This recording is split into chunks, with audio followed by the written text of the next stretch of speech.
صحیح. اور دوسری چیز کیا ہے؟ امام فرماتے ہیں دوسری چیز ہے ولایت ذریت زکیہ. ذریت زکیہ کی ولایت، وہ ولایت چھپی ہے عقیدہ امامت میں. جب تک آپ کو امام کی معرفت نہیں ہوگی، جب تک امام کے مقام اور منصب اور مرتبہ اور امام کی شرائط اور اہل حق کے امام کیا ہیں ان کو نہیں سمجھیں گے، اس وقت تک عقیدہ امامت مضبوط نہیں. عقیدہ امامت مضبوط نہیں تو عقیدہ ولایت سمجھ ہی نہیں آئے گا. تو عزیزان ایمان، جو گفتگو ہم کر رہے ہیں وہ امام پر ہے، وہ امت پر ہے، وہ عقیدہ ولایت پر ہے، وہ عقیدہ امامت پہ ہے، وہ عقیدہ رسالت پہ ہے، وہ عقیدہ توحید پہ ہے. اور ان سب کو جوڑے ہوئے ایک چیز ہے، وہ ہے لفظ وفا. یعنی ہم نے وفا نبھانی ہے، اپنے اس عہد کو، اپنے اس وعدے کو وفا کرنا ہے جو ہم نے خداوند عالم سے کیا، جو ہم نے رسول اللہ سے کیا، جو ہم نے امیر المؤمنین یا دیگر ائمہ طاہرین علیہم السلام سے کیا. اس وعدے کو وفا کرنا ہی اور ان کی سیرت پہ عمل کرتے ہوئے، ان کی باتوں پر عمل کرتے ہوئے لفظ وفا کے معانی کو سمجھنا ہی ہماری زندگی کا حقیقی مقصد ہے. عزیزان ایمان، امامت کا ذکر جب آئے گا تو وہاں پر ایک چیز کو سمجھنا بہت ضروری ہے کہ امامت کوئی رسالت سے الگ عہدہ نہیں ہے، بلکہ نور رسالت کا جانشین اگر کوئی ہے تو وہ نور امامت ہے. انسان جو خاکی ہے اس کا جانشین خاکی بشر ہی ہو سکتا ہے، لیکن رسول اللہ حضرت محمد مصطفیٰ صلی اللہ علیہ وآلہ وسلم کیا فرماتے ہیں؟ اول ما خلق نوری، اللہ نے سب سے پہلے میرے نور کو خلق کیا. تو جو نور رسالت ہے اس کا جانشین بھی نور ہی ہونا چاہیے. بس نور رسالت کا جانشین فقط نور امامت ہے. اور دنیا نے جب رسول اللہ کو ان کے فرزند کی وفات پر ابتر کہنا شروع کر دیا اور رسول اللہ کو اذیت ہوئی تو خداوند عالم نے کیا فرمایا؟ سورہ کوثر کو نازل فرمایا.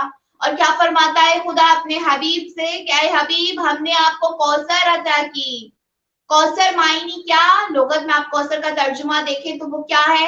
بیش بہا قیمتی خزانہ، نعمت کثیر، نعمت خداوندی، ایک ایسی نعمت کا خزانہ کہ جو کبھی ختم نہیں ہوگا، ایک ایسی بہتی ہوئی نہر کہ جو کبھی خشک نہیں ہوگی، جس کا پانی کبھی ختم نہیں ہوگا. اللہ نے اپنے حبیب کو اس لفظ کے ذریعے تسکین پہنچائی. اور حقیقت کوثر کیا ہے؟ وجود جناب سیدہ فاطمہ الزہرا سلام اللہ علیہا. بی بی کے سوا کوثر کوئی نہیں، بی بی کے سوا کوثر کا مصداق کوئی نہیں، فقط جناب فاطمہ الزہرا سلام اللہ علیہا.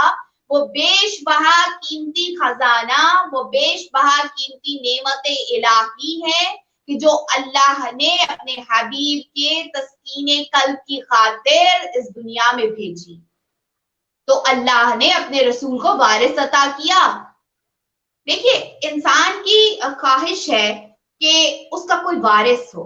ہر انسان میں خواہش ہوتی ہے، ہر انسان چاہتا ہے کہ جو اس کا بزنس ہے، جو اس کی پراپرٹی ہے، جو اس کی جائیداد ہے، جو اس کے اعلی اخلاق ہیں یا دیگر چیزوں کا کوئی نہ کوئی ایسا ہو کہ جو اس کا وارث ہو. اور یہی چیز ہمیں انبیاء کی زندگی میں بھی نظر آئی کہ انبیاء نے جب خداوند عالم سے کچھ مانگا تو انہوں نے ایک اچھی اولاد، فرزند نرینہ کو طلب کیا. سورہ مریم میں خداوند عالم حضرت زکریا علیہ السلام کا ذکر کیسے کر رہے ہیں کہ حضرت زکریا کی جن کی عمر 100 برس سے زیادہ لکھی گئی، وہ محراب عبادت میں کھڑے ہوئے تو خداوند عالم کے ہاں اپنے ہاتھوں کو پھیلائے ہوئے کیا دعا کر رہے ہیں کہ اے خدا مجھے اپنے ہاتھ سے اولاد عطا کر، ایسی اولاد کہ جو میری وارث ہو اور یعقوب کی بھی وارث قرار پائے. یعنی حضرت زکریا علیہ السلام وارث طلب کر رہے ہیں. گویا نبی خدا اپنے لیے اپنے جو احسن اخلاق ہے، جو اپنی نبوت ہے، جو اپنی سیرت ہے، وہ مقام اور مرتبہ جو خدا نے دیا اس کی خاطر ایک وارث طلب کر رہے ہیں. تو خداوند عالم نے کیا فرمایا؟ زکریا ہم تمہیں بشارت دیتے ہیں کہ ہم تمہیں ایک فرزند عطا کریں گے کہ جس کا نام حضرت یحییٰ علیہ السلام ہوگا. اور اسی طرح کا ایک اور واقعہ ہمیں حضرت ابراہیم علیہ السلام کی حیات میں نظر آتا ہے کہ جب حضرت ابراہیم علیہ السلام کی عمر مبارک 100 برس یا ایک روایت کے مطابق اس سے زیادہ ہو چکی ہے، لیکن اس کے باوجود اللہ نے ان کو حضرت اسماعیل علیہ السلام عطا کیے، اللہ نے ان کو حضرت اسحاق علیہ السلام عطا کیے اور نسل ابراہیم میں نبوت اور امامت کے سلسلے کو جاری رکھا۔ گویا اللہ کے لیے یہ ناممکن نہیں تھا کہ وہ اپنے حبیب حضرت محمد مصطفیٰ صلی اللہ علیہ وآلہ وسلم کو بھی اولاد عطا کر دیتا اور ان کی وراثت کو اور ان کی نسل کو اور ان کی جانشینی کے سلسلے کو باقی رکھتا۔ لیکن جب دنیا میں اللہ نے فرزند رسول کو بھیجا اور ایک روایت کے مطابق 3 برس سے زیادہ کوئی بھی فرزند رسول حیات نہ رہ سکا، تو وہاں مکہ کے لائن اور مشرکینوں نے رسول اللہ کو اذیت دینے کے لیے ابتر کہنا شروع کر دیا۔ اب رسول اللہ کو سخت صدمہ پہنچا اور بارگاہ رسالت میں جب وہ حاضر ہوئے خداوند عالم کی بارگاہ میں، خداوند عالم نے اپنے حبیب کو منقلب دیکھا، پریشان دیکھا، تکلیف میں دیکھا، تو فوراً سورہ کوثر نازل کی کہ اے میرے حبیب آپ پریشان نہ ہو، بسم اللہ الرحمن الرحیم، انا اعطیناک الکوثر، اے حبیب ہم آپ کو کوثر عطا کرتے ہیں۔ کوثر ایسا بیش بہا قیمتی خزانہ عطا کرنے جا رہے ہیں جو کبھی ختم نہیں ہوگا، اور بے شک آپ کا دشمن ہی ابتر رہے گا۔ حضرت محمد مصطفیٰ صلی اللہ علیہ وآلہ وسلم نے جن فضیلتوں پر فخر کیا ہے اور بیان کیا ہے کہ اللہ نے مجھے یہ فضیلت بھی دی، یہ فضیلت بھی دی، یہ فضیلت بھی دی، اس میں کوثر کا ملنا بھی رسول اللہ فرماتے ہیں کہ یہ اللہ نے خصوصی فضل و کرم کیا مجھ پر کہ ہر شخص کی اولاد اس کے بیٹے سے چلتی ہے، لیکن اللہ نے میری اولاد، میری نسل فاطمہ کی نسل کو قرار دیا ہے۔ فاطمہ کی اولاد میری اولاد ہے۔ قرآن پاک میں سورہ مباہلہ میں جب اللہ نے حکم دیا کہ تم ان سے کہو کہ وہ اپنے بیٹوں کو لائیں، ہم اپنے بیٹوں کو لاتے ہیں، تو قرآن کی روح سے ابناءنا کے مقام پہ کون سی ہستیاں گئی ہیں؟ فرزندان فاطمہ اور علی علیہ السلام۔ یعنی کیا کہ قرآن پاک میں بھی اگر رسول اللہ کے جانشین اور ان کی وارث کوئی ہیں تو وہ کون؟ وہ امام حسن علیہ السلام اور امام حسین علیہ السلام ہیں۔ اور احادیث میں تو خود رسول اللہ متعدد مرتبہ یہ فرما چکے کہ فاطمہ کے بیٹے میرے بیٹے ہیں، امام حسن اور امام حسین علیہ السلام میرے فرزند ہیں، میرے جانشین ہیں۔ اس کے علاوہ متعدد احادیث کے جن میں دیکھیے رسول اللہ فرماتے ہیں، یہ مسند حنبل میں بھی موجود ہے، صحیح بخاری میں بھی موجود ہے، صحیح مسلم میں بھی موجود ہے، بہار الانوار میں بھی موجود ہے، یعنی کیا کہ متفق علیہ حدیث۔ وہ کیا؟ رسول اللہ فرماتے ہیں کہ یہ میرے بیٹے امام حسن اور امام حسین علیہ السلام کے بارے میں فرما رہے ہیں، یہ میرے بیٹے دونوں امام ہیں، چاہے بیٹھے ہوں چاہے کھڑے ہوں، یعنی یہ جس حالت میں بھی ہوں گے یہ امام ہیں۔ پھر فرماتے ہیں سید شباب اہل جنہ، جنت کے جوانوں کے سردار۔ امام حسن مجتبی علیہ السلام کو آغوش میں لیے ہوئے خطبہ ارشاد فرما رہے، اور ایک مرتبہ خطبہ روک کے رسول اللہ اپنی امت کے سامنے کیسے تعارف کرا رہے، فرما رہے یہ میرا بیٹا حسن سید و سردار ہے۔ امام حسن مجتبی علیہ السلام کا ایک لقب سید ہے، یہ ان کو رسول اللہ نے عطا کیا۔ اور امام حسین کے بارے میں حدیث میں کیا فرماتے ہیں؟ حسین منی وانا من الحسین، حسین مجھ سے ہے اور میں حسین سے ہوں۔ کبھی ان کو اپنی آغوش پہ بٹھاتے ہیں، ایک زانو پہ امام حسن مجتبی، ایک زانو پہ امام حسین علیہ السلام، کبھی مدینے کی گلیوں سے گزر رہے ہیں اور ان کو اپنے کندھوں پہ سوار، اپنے دوش پہ سوار کیے ہوئے ہیں، اپنی زلفیں ان کے ہاتھوں میں پکڑائے ہوئے۔ کبھی امام حسین علیہ السلام اگر رسول اللہ کی پشت پہ آ گئے تو نماز کو مکمل کرنے کے بجائے امام حسین علیہ السلام کی راحت کو مقدم رکھا۔ کبھی دیکھا کہ امام حسن مجتبی علیہ السلام دربار میں داخل ہو رہے ہیں تو خطبے کو روک دیا، اترے مقام سے، جا کے امام حسن مجتبی علیہ السلام کو اٹھایا، اپنی آغوش سے بٹھا اور پھر خطبے کو جاری کیا، فضائل امام حسن مجتبی علیہ السلام بیان کرتے ہوئے۔ یعنی بار بار رسول اللہ ان احادیث کی تکرار کیوں فرما رہے ہیں؟ وہ رسول کی جس کے بارے میں خداوند عالم فرماتا ہے کہ یہ میرا نبی کچھ نہیں کہتا جب تک کہ ہم اس پر وحی نہیں کرتے، تو وہ وحی الہی، وہ حکم الہی بار بار کیوں امام حسن اور امام حسین علیہ السلام کے فضائل کے لیے ہے؟ بار بار کیوں دہان رسالت سے صرف فضائل امام حسن اور امام حسین علیہ السلام بیان ہو رہے ہیں؟ اس کے پیچھے مقصد تھا۔ مقصد کیا تھا؟ کہ امت سمجھے، مسلمان سمجھیں، لوگ سمجھیں، مخلوق خدا سمجھے یہ بات کہ رسول اللہ کے بعد جانشین رسالت کوئی ہیں تو وہ ان کے یہ 2 فرزند ہیں جن کو مباہلے میں دکھایا گیا، جن کو آیت تطہیر میں دکھایا گیا، جن کو سورہ دہر کے شان نزول میں بتایا گیا، اور بارہا بتایا گیا کہ یہ جانشین رسالت ہیں، ان کی امامت کو سمجھیں، ان کی امامت پہ غور و فکر کریں، ان کو اپنا امام مانیں. اور بعد از رسول خدا جس طرح سے غدیر میں ولایت علی ابن ابی طالب علیہ السلام کا اعلان کیا گیا، بادشاہی ولایت کو بیان کیا گیا، وہ کیا تھا کہ رسول اللہ نے اپنے بعد اپنے مقام اور منصب کو امیر المومنین علی ابن ابی طالب علیہ السلام کے حوالے کر دیا، اور ان کے بعد ان کے فرزند امام حسن مجتبی علیہ السلام، ان کے بعد ان کے فرزند امام حسین علیہ السلام، اور یہ سلسلہ چلتا رہا تا قائم آل محمد.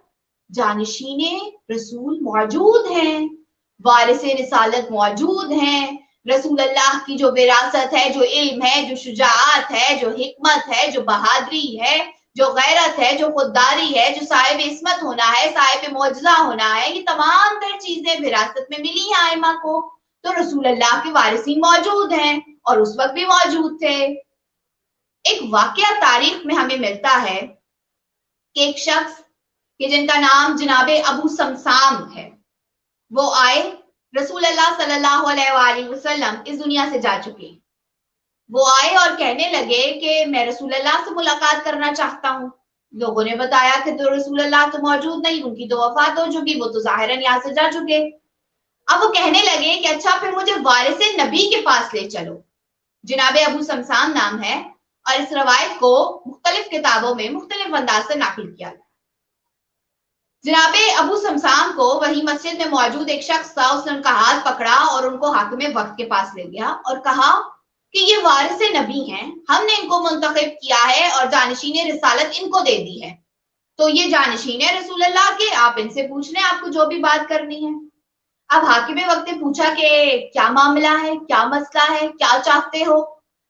جناب ابو سمسام نے کہا کہ جب میں نے دین اسلام کو قبول کیا تھا، حضرت محمد مصطفیٰ صلی اللہ علیہ وآلہ وسلم نے مجھ سے یہ فرمایا تھا کہ اے ابو سمسام، اگر تم 80 قبیلوں کو دعوت دو اسلام کی اور وہ 80 کے 80 قبیلے اسلام قبول کر لیں تو تم میرے پاس آنا، میں تمہیں 80 ناکے عطا کروں گا کہ جو سرخ ہوں گے، جن کی سفید آنکھیں ہوں گی، سیاہ دیدے، یمن کے زبود کے ساتھ ان کے تھان لدے ہوئے ہوں گے، میں تمہیں ایسے 80 ناکے عطا کروں گا. حاکم وقت نے کہا کہ یہ تو رسول اللہ نے تم سے وعدہ کیا، کوئی گواہ ہے تمہارے پاس؟ جناب ابو سمسام نے کہا کہ گواہ تو نہیں ہے، میرے پاس تحریر ہے رسول اللہ کی جو انہوں نے مجھے لکھ کر دی ہے. یہ بات تحریر طلب کی گئی، جناب ابو سمسام نے ہاتھ بڑھایا اور تحریر دی. تحریر کو جب پڑھا جانے لگا تو وہاں پر لکھا یہ امیر المؤمنین علی ابن ابی طالب علیہ السلام کی، یعنی کیا مولائے متقیان سے رسول خدا نے یہ جملے لکھوائے کہ میں ابو سمسام کو 80 ایسے سرخ ناکے دوں گا اگر اس نے 80 قبیلوں کو اسلام قبول کروا لیا، ان کو دعوت اسلام کی دی اور انہوں نے کر لیا، تو یہ میرا وعدہ ہے کہ میں اس کو 80 ناکے عطا کروں گا.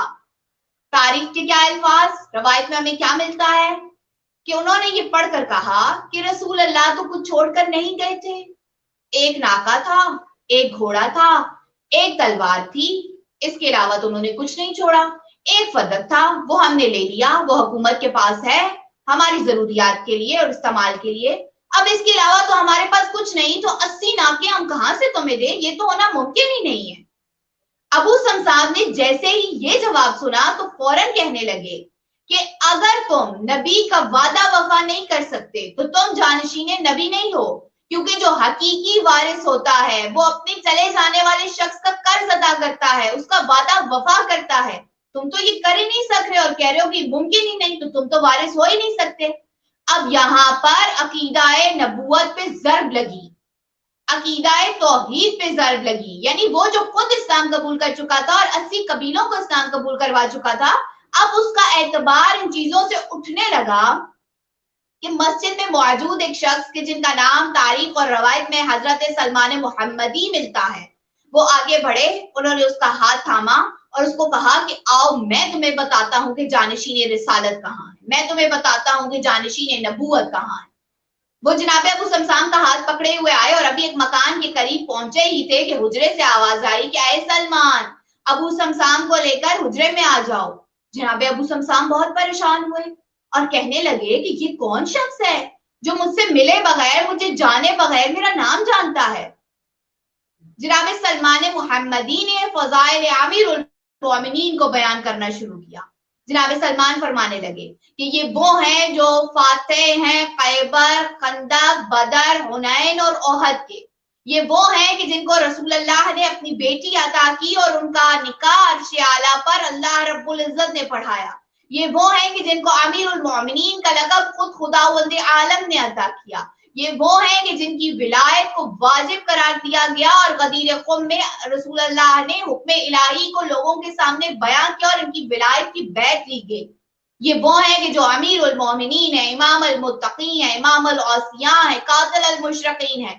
گویا مولائے متقیان کے فضائل کو جناب سلمان محمدی بیان کرتے جا رہے تھے، اور جیسے ہی جناب ابو سمسام کی نگاہ مولائے متقیان پہ پڑی، وہ فوراً آگے بڑھے، مولا کے ہاتھوں پہ بوسہ لیا اور تحریر پیش کر دی۔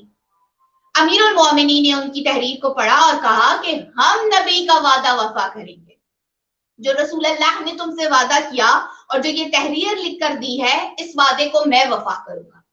یہ روایت کوکب دوری نے بھی نقل کی اور اس کے علاوہ کتاب انوار المطالب میں بھی موجود ہے، لیکن 2 سے 3 مختلف طریقوں کے ذریعے اس کو نقل کیا گیا۔ اب وہ کیا طریقہ ہے، وہ کیا روایت ہے، وہ بھی میں آپ کے سامنے بیان کر دیتی ہوں۔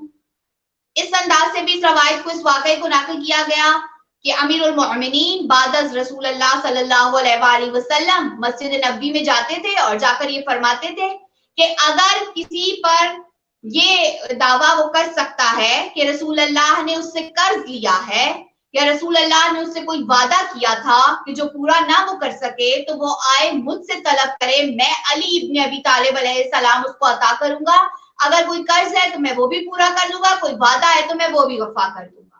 تو لوگ آتے تھے اور مولائے متقیان سے مانگتے تھے، طلب کرتے تھے، اور امیر المومنین ان کو عطا کرتے تھے، چاہے وہ قرض کا کہہ کے کریں، چاہے وہ کریمی اور سخاوت کا مطالبہ کر کے کریں، مولائے متقیان ان کو دیتے تھے۔ اور روزانہ کی بنیاد پہ یہ معاملہ، یہ واقعہ ہو رہا تھا مسجد میں۔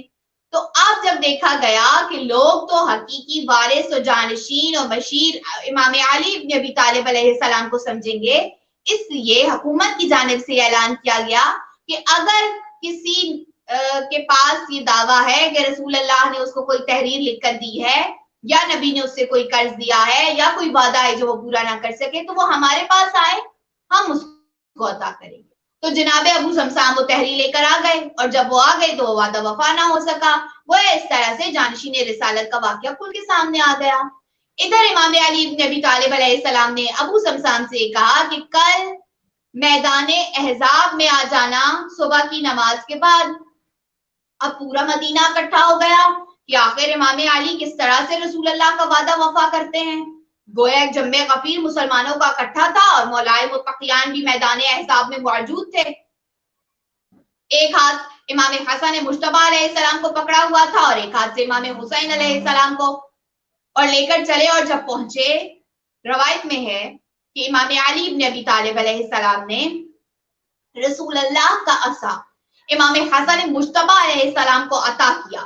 گویا امام علی ابن ابی طالب علیہ السلام امت کے سامنے اپنے بعد اپنے جانشین کا تعارف کرا رہے تھے کہ میرے بعد اگر کوئی جانشین ہے، میرے بعد اگر کوئی امام ہے تو وہ میرا بیٹا امام حسن مجتبی علیہ السلام ہوں گے۔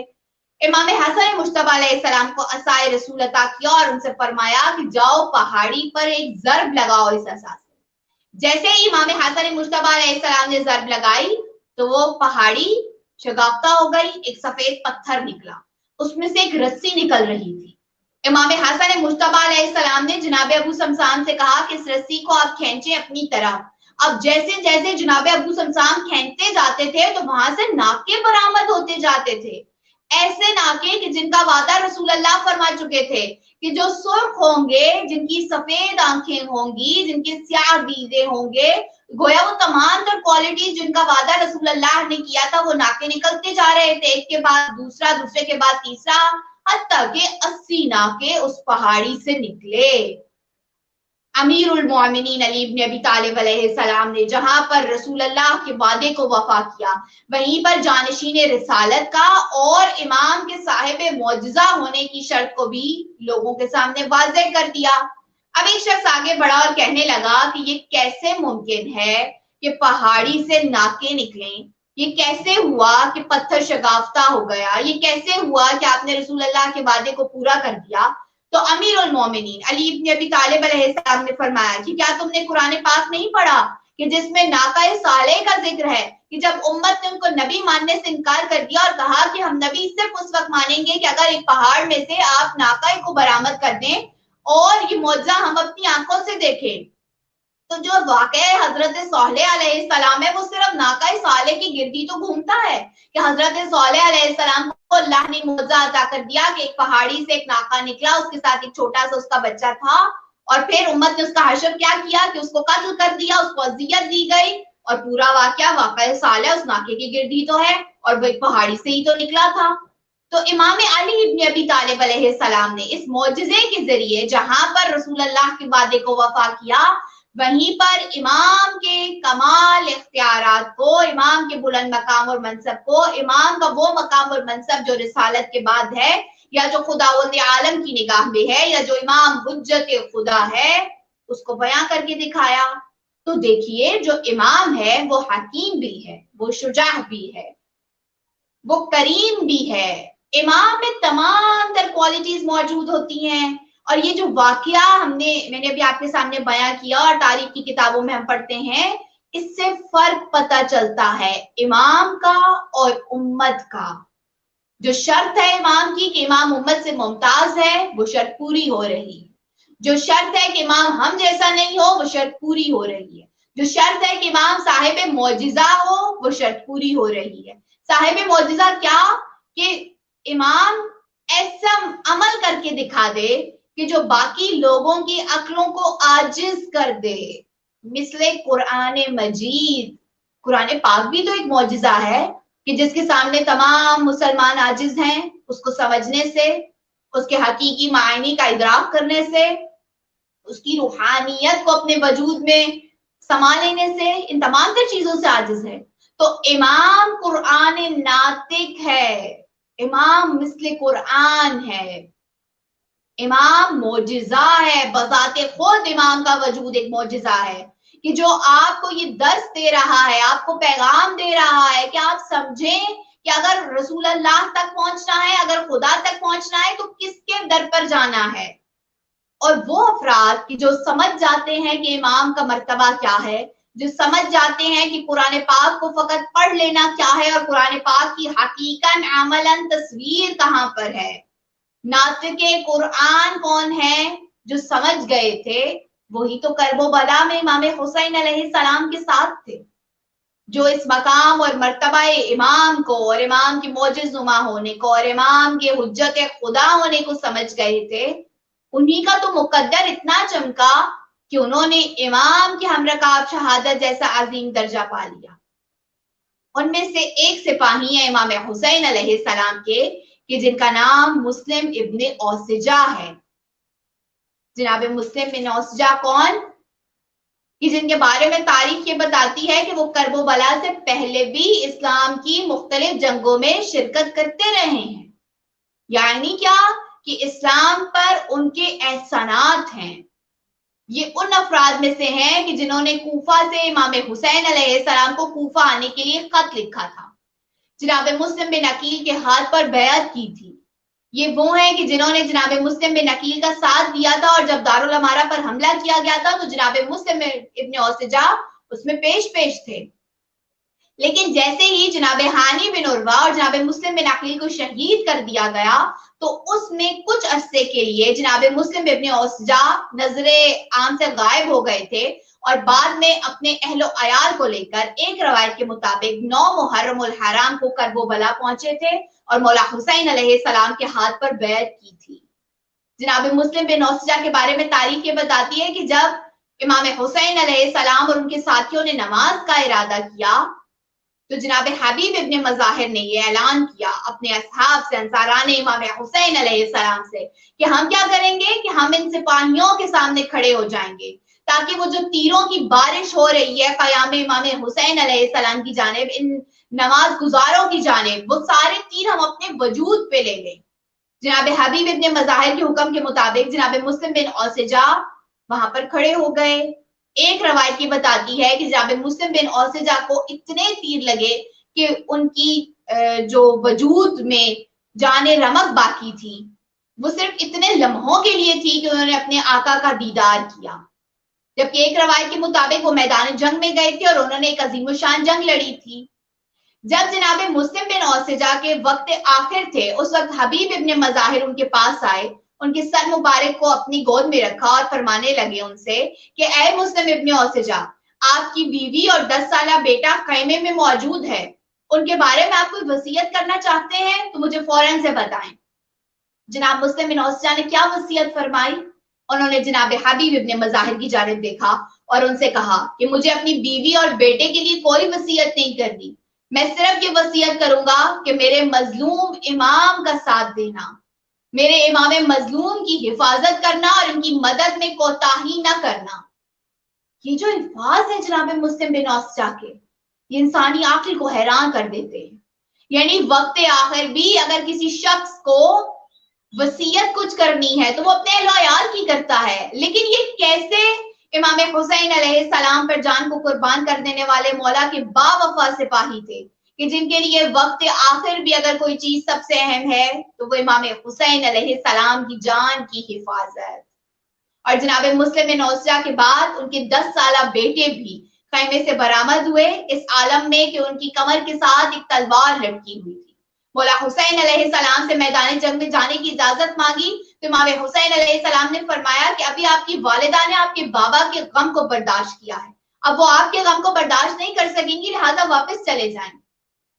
جناب مسلم ابن اوسجہ کے فرزند نے جواب دیا کہ مجھے میری والدہ نے ہی تیار کر کے بھیجا ہے اور مجھے یہ کہا ہے کہ اپنے بابا کی طرح تم بھی جاؤ اور اپنی جان امام حسین علیہ السلام پہ قربان کر دو. امام حسین علیہ السلام نے ان کو جنگ میں جانے کی اجازت دی.